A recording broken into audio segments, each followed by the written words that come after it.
محترم ناظرین، premiere news channel میں خوش آمدید۔ آج ہم حضرت خالد بن ولید رضی اللہ تعالیٰ عنہ کی زندگی کے حالات و واقعات کا تبصرہ کریں گے۔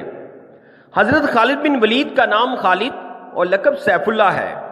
آپ کے والد کا نام ولید اور والدہ کا نام لبابہ تھا۔ آپ کی والدہ ام المومنین حضرت میمونہ رضی اللہ تعالیٰ عنہا کی رشتہ دار تھیں۔ حضرت خالد بن ولید کا تعلق قبیلہ قریش کی ایک شاخ بنو مخزوم سے تھا۔ آپ کا خاندان زمانہ جاہلیت میں بھی معزز تھا۔ ایک موقع پر رسول اللہ صلی اللہ علیہ وآلہ وسلم نے خالد بن ولید کے بارے میں یہ الفاظ کہے کہ تعجب ہے، خالد جیسا عقل مند انسان ابھی تک اسلام سے ناآشنا ہے۔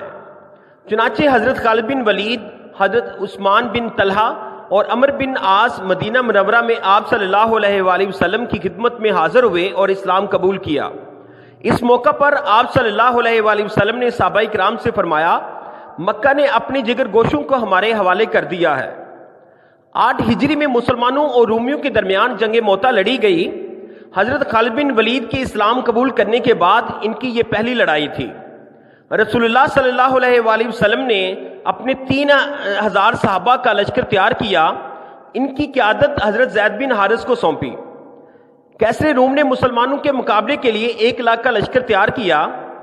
دونوں فوجوں میں سخت مقابلہ ہوا۔ جب حضرت زید بن حارث شہید ہو گئے تو حضرت خالد بن ولید نے بڑی بہادری سے دشمن کا مقابلہ کیا۔ اس دوران آپ کے ہاتھ سے دشمن کی 8 تلواریں ٹوٹیں۔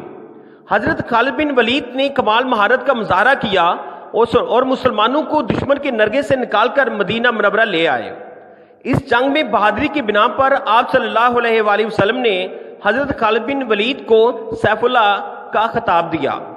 جنگ یرموک 13 ہجری میں بھی حضرت خالد بن ولید کی بہادری اور جنگی حکمت عملی کی وجہ سے مسلمانوں کو عظیم کامیابی ملی۔